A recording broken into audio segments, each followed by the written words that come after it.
So friends, તમે જૂની બંગડીને કચરામાં ફેંકી દો છો તો આ વિડીયો તમારા માટે. તો વિડીયોના એન્ડ સુધી બનેલા રહેજો અને વિડીયો પસંદ આવે તો વિડીયોને લાઇક કરજો, શેર કરજો અને ચેનલને સબસ્ક્રાઈબ કરવાનું તો ભૂલતા જ નહીં. તો સૌથી પહેલાં આપણે આ રીતના 3 બંગડી લઈ લીધી છે. તેને આ રીતે પકડવારે આ રીતે વચ્ચેથી આપણે કટ કરી લેવાનું છે.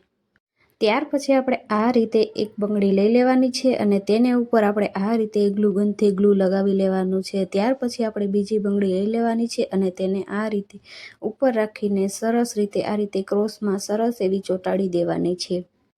ત્યાર પછી આપણે આ રીતના ફરીથી ગ્લુગનથી ગ્લુ ઉપર આ રીતે બંગડીમાં લગાવી દેવાનું છે અને ત્રીજી બંગડીને પણ આપણે આ જ રીતે સરસ એવી ચોંટાડી દેવાની છે. તો ફ્રેન્ડ્સ, ઘણીવાર એવું થતું હોય કે બંગડી છે તે નાની આવી ગઈ હોય અથવા તો જૂની થઈ ગઈ હોય, પણ તેને આપણે ફેંકી દેતા હોય, પણ આપણે ફેંકવા કરતાં આ રીતે સરસ એવો બંગડીનો રીયુઝ કરી શકીએ છીએ.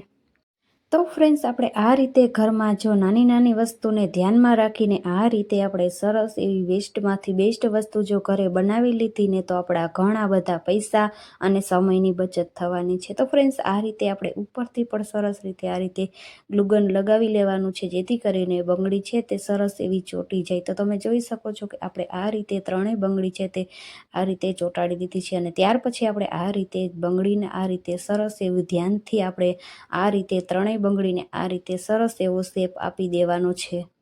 તો ફ્રેન્ડ્સ, તમને આઈડિયા જરા પણ યુઝફુલ લાગે તો ચેનલને સબસ્ક્રાઈબ કરજો અને તમારા ફ્રેન્ડ્સ અને ફેમિલી મેમ્બરમાં જરૂર શેર કરજો. તો તમે જોઈ શકો છો કે આપણે આ રીતના સરસ એવી ડિઝાઇન કરીને તૈયાર કરી લીધી છે અને ત્યાર પછી આપણે આ રીતના વ્હાઇટ કલરના મોતી લીધા છે અને ત્યાર પછી આપણે આ રીતે જે ડિઝાઇન કરેલી છે તેના ઉપર આ રીતે ગ્લુગનથી ગ્લુ લગાવીને આ રીતે સરસ એવા મોતી લગાવી લેવાના છે. બે બાજુ આપણે આ રીતના મોતી લગાવી લેવાના છે.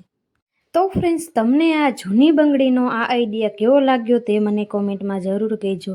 તો ફ્રેન્ડ્સ, આ રીતે આપણે નાની નાની વસ્તુને જો આપણે આ રીતે ઘરે જ બનાવી લીધી ને તો આપણા ઘણા બધા પૈસા અને સમયની બચત થવાની છે.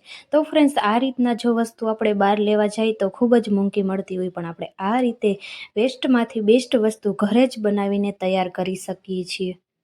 તો ફ્રેન્ડ્સ, તમે વિચારી રહ્યા હશો કે આપણે આ શું બનાવી રહ્યા છીએ. આપણે જૂની બંગડીમાંથી સરસ એવું બ્રેસલેટ બનાવીને તૈયાર કરવાના છીએ.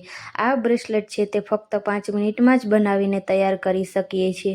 તો ફ્રેન્ડ્સ, આ બ્રેસલેટ છે તમે ડ્રેસ અથવા તો સાડી, વેસ્ટર્ન વેર કોઈ પણ વસ્તુ તમે પહેર્યું હોય ત્યારે તમે આ બ્રેસલેટ છે તે પહેરી શકો છો. જોતા લાગે જ નહીં કે આપણે આ રીતે જૂની બંગડીમાંથી આ વસ્તુ બનાવીને તૈયાર કરી હશે. તો તમે જોઈ શકો છો કે આ બ્રેસલેટ છે તે ખૂબ જ સુંદર લાગી રહ્યું છે. તો ફ્રેન્ડ્સ, તમારી પાસે જો આ રીતની જૂની બંગડી હોય તો તમે આ રીતે એકવાર આ આઈડિયા જરૂર ટ્રાય કરજો.